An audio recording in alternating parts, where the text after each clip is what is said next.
지난 주일에 본문을 가지고 하나님이 싫어하시는 세 가지를 말씀드렸습니다. 17절에 보면 교만한 눈과 거짓된 혀와 무죄한 자의 피를 흘리는 손, 이 세 가지를 하나님이 싫어하시고 미워하신다고 지난주에 말씀드렸고, 오늘은 그 다음에 네 번째부터 일곱 번째까지 네 가지 말씀입니다. 오늘 본문 네 가지가 무엇인지 18절, 19절에 나와 있습니다. 우리 18절, 19절 말씀 같이 한번 읽겠습니다. 악한 계교를 꾀하는 마음과 빨리 악으로 달려가는 발과 거짓을 말하는 망령된 증인과 및 형제 사이를 이간하는 자이라. 아멘. 오늘은 다음 부분 마지막 나머지 네 가지 하나님께서 미워하시고 또 싫어하시는 것이 무엇인가를 말씀드리면서 은혜를 나누려고 합니다. 지난 시간에 이어서 네 번째는 하나님이 싫어하는 것이 악한 계교를 꾀하는 마음이다, 이렇게 말씀하고 있습니다. 여러분, 우리가 사람들이 흔히 이런 말을 합니다. 세상 만사는 마음먹기에 달렸다, 그런 얘기합니다. 내가 이 착한 마음, 선한 마음을 먹으면은 내 삶에 선하게 되는 거고, 내가 악한 마음을 먹게 되면은 내 삶이 또 악하게 된다는 말씀입니다. 예수님도 마태복음 17장 7절에서 좋은 나무가 아름다운 열매를 맺고 못된 나무가 나쁜 열매를 맺는다, 이렇게 말씀하셨습니다. 여러분, 좋은 나무가 나쁜 열매를 맺을 수가 없고 못된 나무가 아름다운 열매를 맺을 수가 없습니다. 나무는 결국은 좋은 나무는 좋은 열매를 맺고 나쁜 나무는 나쁜 열매를 맺게 되는데, 이게 바로 우리 인간의 마음이라는 겁니다. 사람도 마음을 착하게 먹으면 그 사람에게서 선한 행동이 나오는 거고, 마음을 나쁘게 먹으면 악한 행동이 나온다는 겁니다. 결국 마음을 어떻게 먹느냐, 이게 참 중요하다는 말씀입니다. 우리가 시간 나면 책을 읽게 되고, 또 부모님들은 아이들을 기를 때 책을 하여튼 많이 읽으라고 비싸게 돈 주고 책을 사다가 아이들을 읽히잖아요. 제가 신방에 보면은 아기들이 있는 가정 가면은 그 비싼 책들이 얼마나 많은지 모르면 아이들 책이 또 비싸잖아요. 책이 참 많습니다. 근데 그 책들 보면은 다 위인들의 전기라든지 과학이나 역사 이런 아이들이 읽어가지고 도움될 만한 좋은 책들로 꽉 차 있습니다. 이런 부모님들이 어디 폭력을 미워하는 책을 사가지고 아이들에게 읽히고, 음란한 책을 사가지고 아이들에게 읽히고, 자살을 미워하는 사회참이라 그러죠. 죽음을 미워하는 그런 책을 사가지고 아이들에게 읽히고, 안 그러잖아요. 왜? 그런 책 읽으면은 그 아이의 마음이 삐뚤어집니다. 아이가 폭력적인 성격을 가지게 되고 음란한 성격을 가지게 되고, 그럼 그 아이 장래가 어떻게 되겠습니까? 장래가 보나마나 참 어렵게 되지 않겠습니까? 그러니까 아주 양서 좋은 책을 권하고 또 좋은 책을 읽어야 합니다. 그런 사람은 어떤 책을 읽느냐에 따라서 그 성격이 또 인격이 삶의 가치관이 그렇게 또 만들어집니다. 맨날 자살을 미워하고 이런 것들 읽으면은 그 사람 언젠가 자살할지 모릅니다. 인생을 더 부정적으로 보고 비관적으로 보는 그런 책을 맨날 읽으면은 그 사람 인생이 비관적으로 가는 겁니다. 맨날 폭력, 무슨 범죄 이런 책 읽으면은 그 사람의 인생이 그렇게 또 폭력적이고 범죄로 또 가게 되는 겁니다. 그러니까 책을 잘 읽어야 됩니다. 여러분, 저는 대학을 다닐 때가 70년대 말에서 80년대 초에 대학을 다녔습니다. 그때 우리나라에 일들이 많이 일어났잖아요. 79년도 박대통령 시해 사건이 일어났고, 12, 14 학대 일어났고, 또 5.18 광주 민주화운동 일어났고, 정말 역사의 소용돌이, 정말 경당이라고 그러죠. 그 시대에 저는 학교를 다녔습니다. 그러니까 그냥 학교 안 가는 날이 더 많았습니다. 가다 보면 또 계엄령 내리고 긴급조치 내리고, 요즘 학생들은 계엄령이 뭔지 긴급조치가 뭔지도 잘 모를 수도 있습니다. 근데 저희는 몸으로 다 체험했습니다. 워낙 데모도 많고 긴급조치 일로 2호 발동하고, 학교 가다 탱크가 그냥 교문 앞에 딱 서가지고 학생들 못 들어가게 막고 있고, 그때 이제 앞에서 데모를 열심히 하는 학생들 우리가 보통 운동권이라 그러잖아요. 보통 운동권이라고 얘기하는데, 그 당시에 이제 경찰에 있었던 분들 나중에 얘기 들어보니까 경찰들이 데모 주동자라든가 운동원 학생들이 이제 체포하고 그 집 수색하러 가면은 제일 먼저 보는 게 그 학생이 어떤 책을 읽고 있는가, 그 책장을 본다는 겁니다. 책꽂이를 본다는 거예요. 그래서 그 책꽂이를 딱 보면은 뭐 혁명에 관한 책들, 뭐 어떤 공산주의 관한 책들, 이제 이런 것들이 주로 많이 나온다는 거죠. 결국은 그런 책을 뭐 혁명사라든가 뭐 이런 것을 읽게 되면 그 사람의 가치관이 그렇게 되기 때문에 그런 쪽으로 나가기가 쉽다는 거죠. 그래서 우리가 살아가면서 책을 많이 읽어야 되는데 어떤 책을 읽느냐 참 중요하게 본다는 뭐 그런 의미가 되겠습니다. 여러분, 그런데 우리가 읽어야 될 많은 책들 가운데 가장 좋은 책이 뭐겠습니까? 여러분, 뭐니 해도 성경책이 우리가 가장 많이 읽어야 되고 가장 좋은 책인 줄로 믿습니다.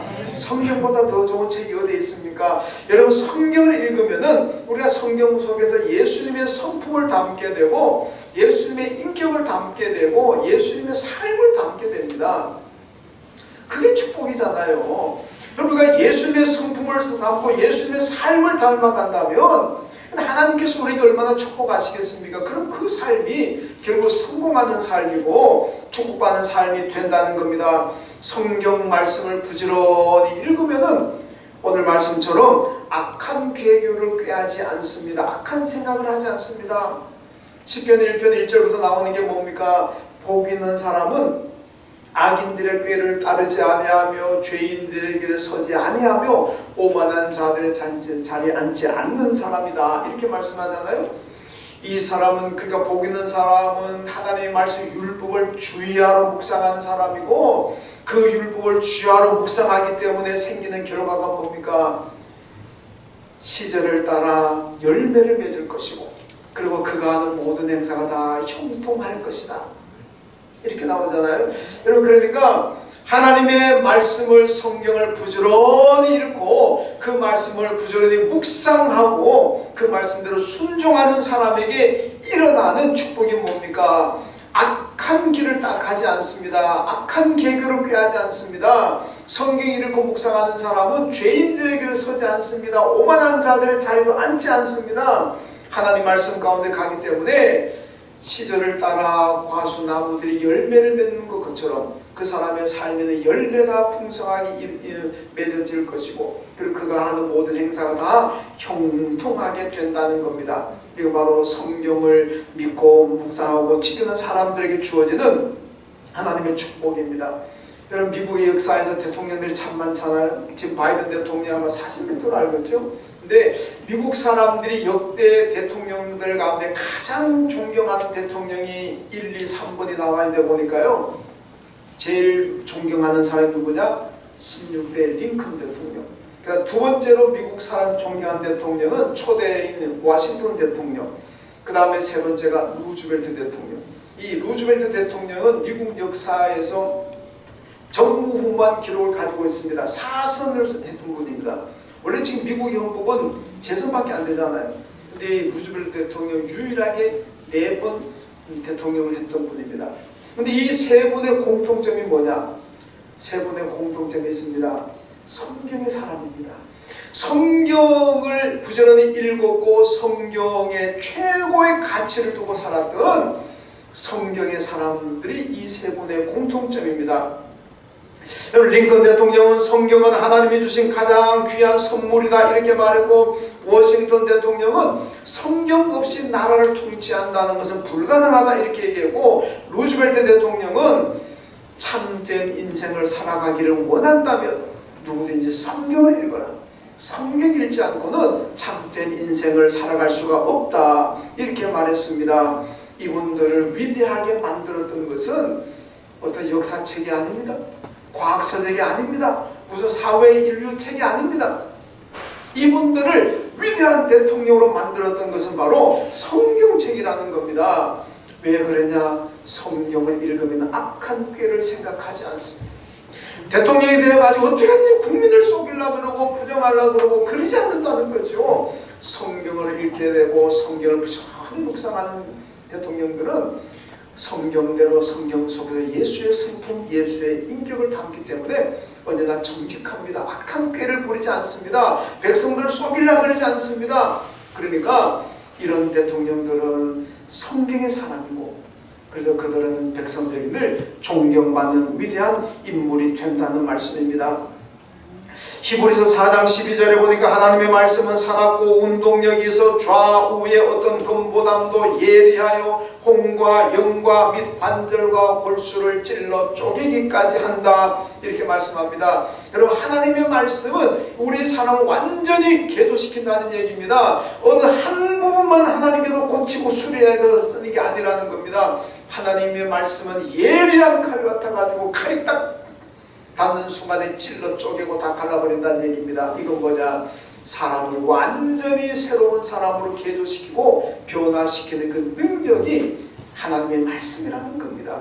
그러므로 우리가 지금까지는 어떻게 살아왔더라도 하나님의 말씀으로 무장이 된다면은 완전히 새로운 사람으로 변화되는 그런 기적이 일어난다는 얘기입니다.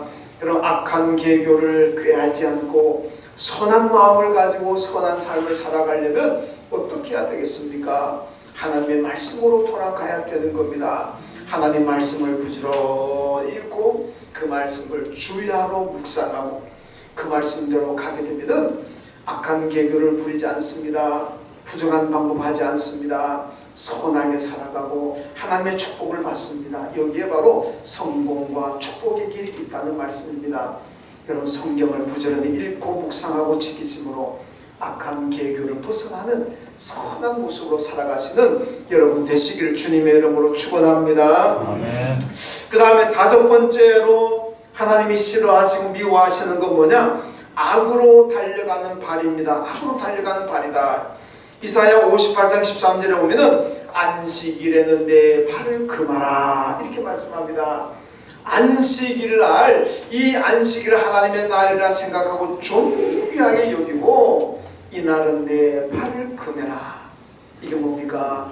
안식일 날, 주일 날은 우리의 발은 어떻게 해야 됩니까? 금하라는 얘기는 세상으로 가지 말고 취미활동한다고 가지 말고 어디 등산 가지 말고 낚시 가지 말고 주일 날은 우리의 발은 언제나 교회를 향하는 발이 되어야 됩니다. 예배 드리러 가는 발이 되어야 된다는 겁니다. 주일날 예배 드리지 않고 다른 데로 가는 그 발은, 여러분, 그 발이 바로 오늘 성경에서 악한 발이라, 이렇게 말씀합니다. 삼가라고 금하라고 말씀하고 있습니다. 여러분, 이사야 시대가 어떤 시대입니까? 배은망덕한 시대, 범죄로 타락한 시대 아닙니까? 이사야 1장 3절 보니까 소도 그 주인을 알고 나귀도 그 주인의 구유를 아는데 내 백성 이스라엘은 알지도 못하고 깨닫지도 못한다. 하나님의 탄식 아닙니까?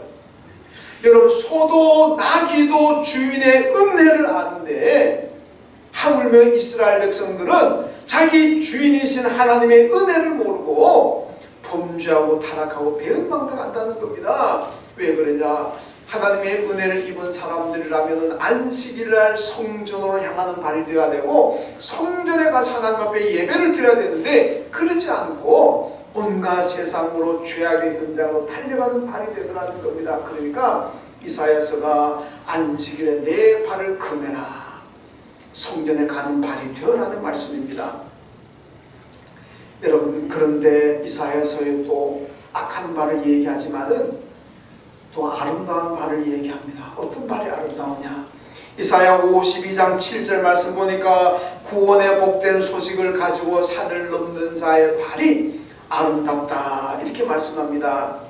여러분, 하나님께 예배를 드리기 위해서 교회를 향하는 발, 그리스도의 구원의 복음을 가지고 하나님의 사랑을 가지고 세상으로 향하는 발, 그 발이 아름다운 발이다, 이렇게 말씀합니다. 우리가 신약 성경 보면은 이스라엘은요 사막구만큼 먼지도 많기 때문에 손님이 오면은 제일 먼저 뭐 합니까? 종들이 세숫대야대가 물을 떠와가지고 그 손님의 발을 씻겨줍니다. 왜? 발이 가장 더러워지기 쉽기 때문에 그렇습니다. 여러분, 발은 참 우리 신체 부분 중에 가장 더러워지기 쉬운 곳입니다. 그러나 그 발이 아름다운 발이 될 수가 있습니다. 어떻게? 예배 드리러 가는 그 발은 아름다고 복음을 들고 하나님의 사랑 가지고 세상으로 가는 그 발은 아름다운 발이 되는 겁니다. 아무리 우리가 요즘 무슨 뭐 샵에 가가지고 발을 깨끗하게 닦고 무슨 뭐 매니큐어를 발톱에도 칠하고 뭐 발을 그렇게 한다 그래도 여러분 예배를 향하는 발이 안 되고 복음 가지고 가는 발이 안 되고 하나님의 뜻을 이루는 발이 안 되고 죄악으로 달려가는 발이 되고 내 탐욕을 이루는 현장으로 가는 발이 된다면 그 발은 더럽고 추한 발이 된다는 겁니다. 여러분 발 마사지 수업도 많잖아요. 많죠. 그런데 가서 발 마사지 아무나 한다고 해서 아름다운 발이 되는 게 아닙니다. 아름다운 발은 뭐 피투성이 나고 상처가 나더라도 여러분 예배를 위해서 교회로 향하는 발, 구원의 소식 가지고 세상으로 가는 발, 하나님의 영광을 위해서 가는 발, 그 발이 바로 아름다고 가장 세상에서 예쁜 발이라는 말씀입니다. 여러분 호세아서 보면은 이 호세아가 자기 남편을 버리고 맨날 음란한 현장 찾아가잖아요. 호세아가 아내를 붙들어 오면은 또 나가고 붙들어 또 나가고 맨날 집 나가가지고 자꾸 음란한 곳 찾아다닙니다. 그 고멜의 발, 이게 얼마나 추하고 더러운 발입니까? 호세아 시대에 이스라엘의 여러 귀 부인이 나옵니다. 돈 많은 집안의 부인들이 맨날 바알 제단에 가가지고 값비싼 소, 값비싼 양을 가지고 가가지고 바알 제단에 가서 바알에게 제사 드리는 겁니다. 이런 그 귀 부인들의 발이 얼마나 더럽고 추한 발입니까? 아마 돈이 많은 여성들이다 보니까 발도 예쁘게 다듬었을 겁니다. 그러나 우상의 제단으로 가는 발이기 때문에 그 발은 정말 가장 더럽고 추한 발이 된다는 겁니다. 사사기를 써보면 사사기를 보게 되면 삼손이 하나님의 특별한 은혜를 입었잖아요. 초인적인 힘을 가지고 있는데 이 양반의 발이 어떤 발입니까? 맨날 이방 여인을 찾아가는 발입니다. 하나님의 백성, 하나님의 일을 가는 발이 아니라 맨날 이방 여인 찾아가는 발입니다. 그러니까 그 삼손의 발도 얼마나 더럽고 추한 발이겠습니까? 여러분 죄의 현장으로 달려가는 발, 교회를 버리고 세상으로 가는 발, 이 발은 추한 발입니다. 아름답지 않습니다. 여러분들의 발은 뭐가 모두 이런 발이 샵에 가서 안 하더라도 최고로 아름다운 발, 최고로 예쁜 발 되십시오. 어떻게? 예배를 위해서 교회로 향하는 발, 복음 가지고 세상으로 향하는 발, 그 발이 될 때 여러분들의 발은 세상에서 가장 아름답고 예쁜 발이 될 줄로 믿습니다. 그 다음 여섯 번째로 거짓을 말하는 망령된 증인을 하나님이 싫어하시고 미워하신다고 말씀하고 있습니다. 여러분 십계명 가운데 제 9번째 계명이 뭡니까? 내 이웃에 대하여 거짓 증거하지 말라. 왜 거짓 증거합니까? 왜 거짓말합니까? 내 죄를 감추기 위해서 아니면은 다른 사람을 곤경에 빠뜨리기 위해서 우리는 때때로 거짓말하고 거짓 증언하게 됩니다. 여러분 이건 하면 안 된다는 거예요. 이런 망령되다는 말은 이 히브리어로 쉐켈이라고 그러는데 이 쉐켈이라는 말은 결국은 속이다, 거짓말하다는 뜻입니다. 그렇게 본다면 여기는 거짓을 말하는 망령된 증인을 그랬잖아요. 거짓말이 두 번이 강조되어 있습니다. 반복이 되고 있잖아요. 그만큼 거짓말을 하나님이 싫어하신다는 말씀이 지난 주일에도 거짓된 혀에 대해서 말씀드렸습니다만 다 비슷한 얘기입니다. 거짓 증언하게 되면은 누군가는 억울한 일 당하게 되는 거예요. 그렇지 않습니까? 여러분 예수님께서 너희가 성전을 헐어라 내가 3일 만에 다시 일으키리라 그랬잖아요. 그래서 뭔가 예수님은 성전인 당신의 몸을 가리켜서 말씀하신 거예요. 너희가 나를 죽여봐라 내가 3일 만에 다시 살아난다, 이 의미입니다. 당신의 몸을 가리켜 얘기한 건데 유대인들은 오해하고 잘못 알고 거짓 증언해버리잖아요. 법정에 서가지고 이 자가, 이 예수라는 작자가 헤롯 왕이 40년 가까이 걸쳐서 지은 이 성전을 헐면 3일 만에 다시 짓는다고 합니다. 이런 세상에 회개망측한 거짓말짜기가 어디 있습니까? 예수를 고발해버렸어요.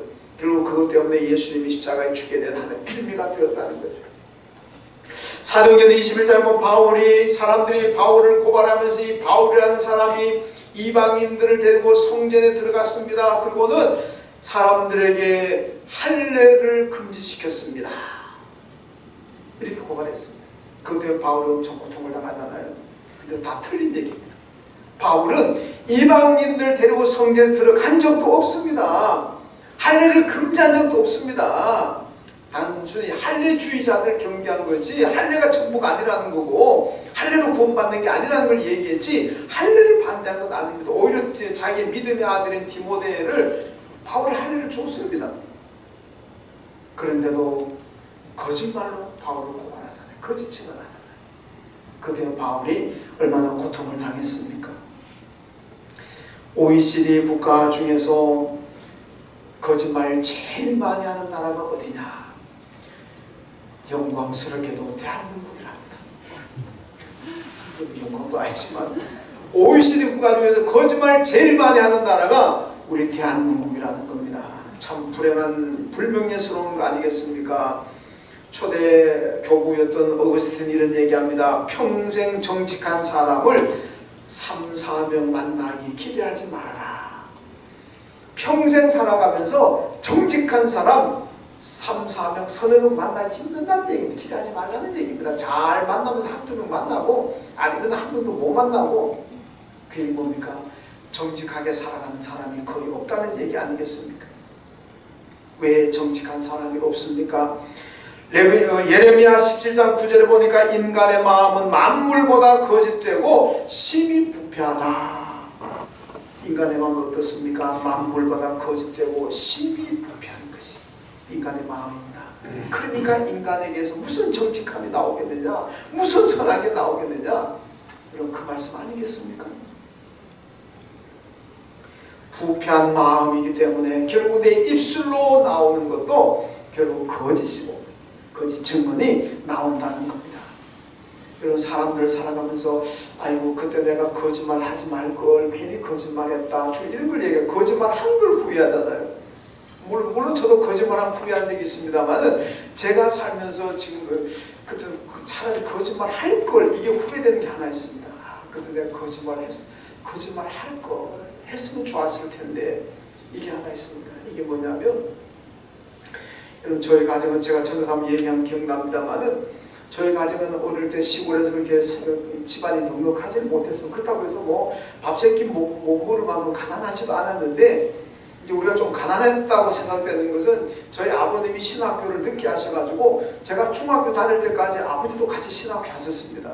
그러니까 뭐 동생들 같이 학교 뭐 본드 가잖아요. 근데 시골에서 농사도 별로 큰 것도 없는데 아버지 학비 돼야 되고 또 우리 형제들도 학비 돼야 되고 그러니까 돈이 없잖아요. 그러니까 뭐 돈 될 만한 거는 다 갖다 팔았어요. 시장에 가서 5일장 시장에 가서 그러니까 쌀 농사 지으면 쌀은 다 팔았습니다.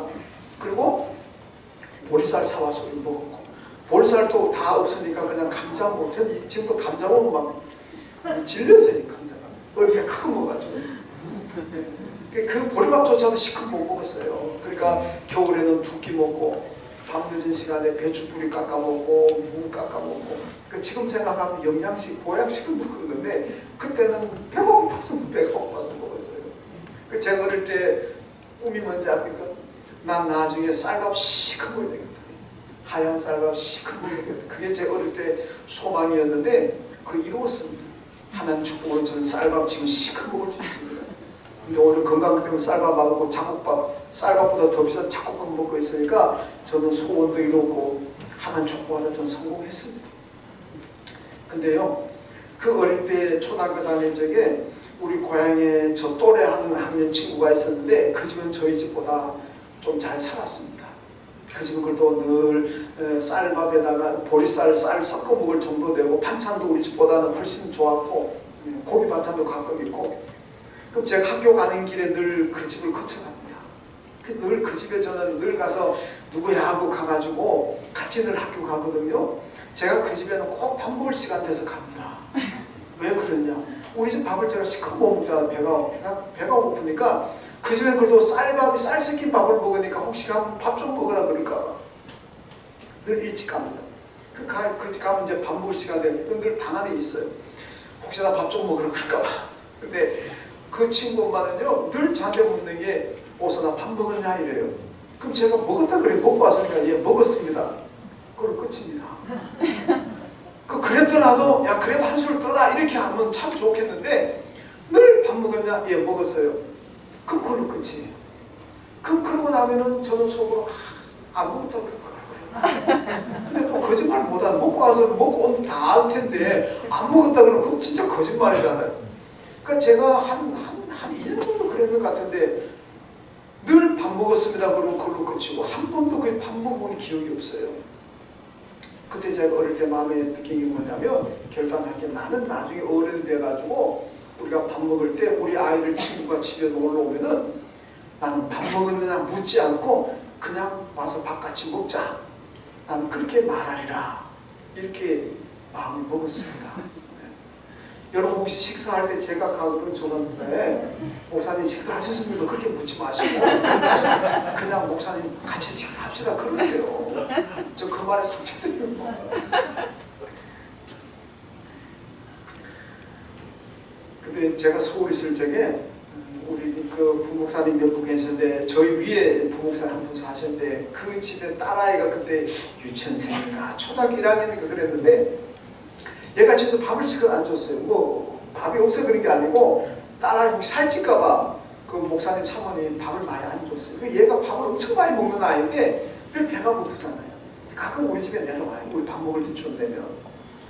근데 그 얘는 뭐냐고 우리 집 밥 먹으러 오지 딸이고 아닙니다. 그 우리 집 뭐한테 오겠어. 집 또래가 없는데. 근데 제가 알죠. 제가 어릴 때 그래 봤거든요. 그러니까 제가 그때 진영아 같이 먹자. 밥 먹고 왔냐 그렇게 묻지 않습니다. 그냥 와서 밥 먹자. 그럼 얘가 좋아하는 밥 시켜놓고 가요. 그래서 제가 어릴 때 그거 지나면서 가끔 그래요. 늘 먹고 저 출발하면 그 집에서 나오면 밥 안 먹었다고 그걸 그랬나 안 먹었다고 먹었다 그러지 말걸. 맨날 이거 후회 맨날 몇 년을 그거 후회했습니다. 하여튼 뭐 거짓말 제가 그렇다고 해서 거짓말 안 하고 살았다는 거 아니고 저도 거짓말 많이 하고 살았는데 여러분 그 부분에 대해서 제가 차라리 거짓말을 해버릴 걸 그런 생각이 그때는 참 가지고 있었습니다. 여러분 요한일서 4장 6절 말씀 보니까 사탄을 가리켜서 거짓의 영이다 이렇게 얘기합니다. 사탄은 거짓의 영입니다. 사탄이 들어가면 사람들은 거짓말을 하게 되고 거짓 증언하게 된다는 겁니다. 사도행전 5장에 보면은요 그 뭐 사건 내가 다 설명할 수도 없고 아나니아와 삽비라 사건 나오잖아요. 베드로 앞에 사도들 앞에 거짓말 하잖아요. 거짓말 하다가 그 부부가 그 자리에 다 죽었습니다. 거짓말하다가 죽었어요. 근데 성경을 보면은 이 양반들이 왜 거짓말 했느냐. 아나니아와 삽비라의 마음속에 사탄이 들어갔다 그랬습니다. 사탄이 들어가니까 거짓말한 거예요. 거짓말하다 두 내외가 그날 죽었습니다. 여러분 사탄이 들어오면 거짓의 용이기 때문에 우리는 거짓말을 하게 됩니다. 여러분 우리가 사람들과 살아가다 보면 때때로는 정말 새빨간 거짓말 탈 수도 있고 어떨 때는 하얀 거짓말 탈 수 있습니다. 새빨간 거짓말이든 때때로 하얀 거짓말은 남을 배려하는 거짓말일 수도 있습니다. 그렇죠? 그런데 어찌됐든 간에 우리가 사람들과 관계에서는 때때로 거짓말할 수도 있습니다. 그러나 하나님 앞에는 진실해야 됩니다. 하나님 앞에 거짓말하면 안 되는 거예요. 그리고 하나님 앞에 약속한 것 있습니까? 하나님 앞에 서운한 거 있습니까? 거짓말하지 마시고 그거 서운한 거 지키시고 약속한 거 지키세요. 그거 안 지키면 하나님 앞에 거짓말장이 되어버리고 맙니다.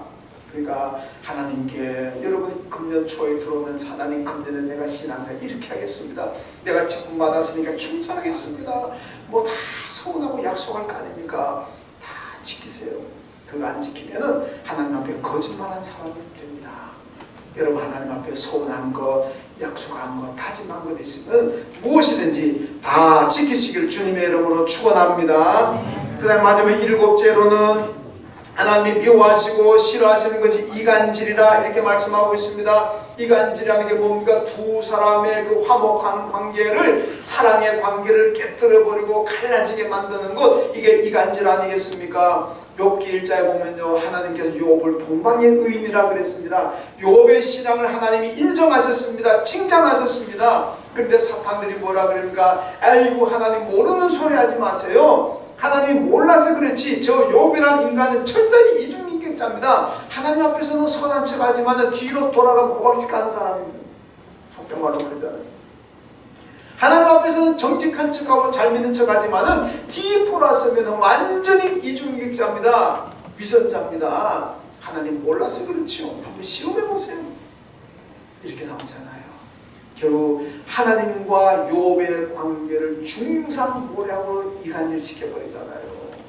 그래가지고 욥에게 얼마나 시련하고 얼마나 고통이 왔습니까?